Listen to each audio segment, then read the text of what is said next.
People took to the streets in France and Spain Wednesday night in a show of support for journalists killed by gunmen in a brutal attack on the French satirical publication Charlie Hebdo earlier in the day. The paper had lampooned the Muslim prophet Mohammed. C'est un journal qui a une grande liberté de ton, qui a une grande indépendance. It's a newspaper with a great freedom of tone, with great independence.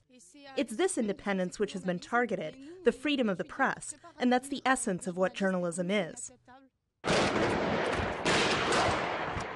The masked gunmen, dressed in black and carrying assault rifles, stormed into the paper's offices as the journalists were holding their morning editorial meeting and opened fire before escaping. Survivors said the gunmen shouted that the Prophet Muhammad had been avenged. World leaders, including British Prime Minister David Cameron, German Chancellor Angela Merkel, and U.S. President Barack Obama, described the shooting as cowardly and barbaric.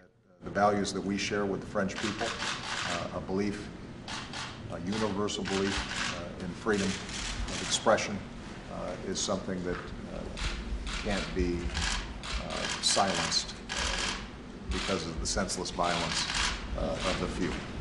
The publication had come under attack before, when it was firebombed in 2011 for lampooning the Prophet Muhammad. Wednesday's assault was one of the worst terrorist attacks in Europe in recent years. U.S. Secretary of State John Kerry described the killings as part of a larger confrontation between civilization and those against freedom and the civilized world. They may wield weapons, but we in France and in the United States share a commitment to those who wield something that is far more powerful. Not just a pen, but a pen that represents an instrument of freedom, not fear. Thousands of people took to Facebook and Twitter in support of the publication and in defense of freedom of expression.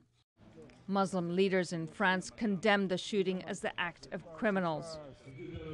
Sharon Bain, VOA News, Washington.